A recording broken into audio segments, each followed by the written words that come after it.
অনেক দিন থেকেই আমার রুমটা কিন্তু পরিষ্কার করা হচ্ছে না। দিনটা যেহেতু রবিবার ছিল তাই ভাবলাম রুমটা একটু ভালো করে ক্লিন করে নিই।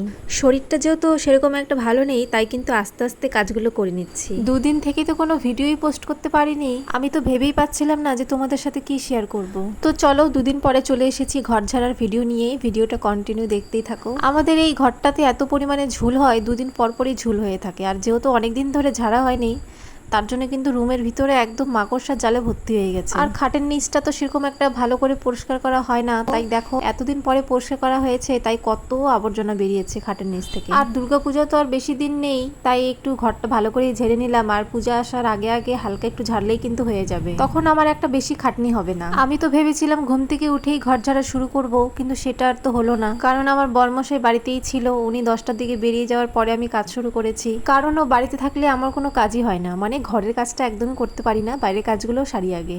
ও বেরিয়ে যাওয়ার পরে তারপরে আমি কিন্তু ঘরের কাজ করি। আর এদিকে কাজ করতে করতে আমার এত পরিমাণে খিদে পেয়ে গেছিল, তার জন্য কিন্তু অর্ধেক কাজ ফেলে রেখে আমি একটু ফল কেটে নিয়ে এসেছি, কারণ ঘর পরিষ্কার করতে অনেকটাই সময় হয়ে গেছে। আর এদিকে শরীরটা এত নোংরা হয়ে গেছে যে স্নান না করে ভাত খেতে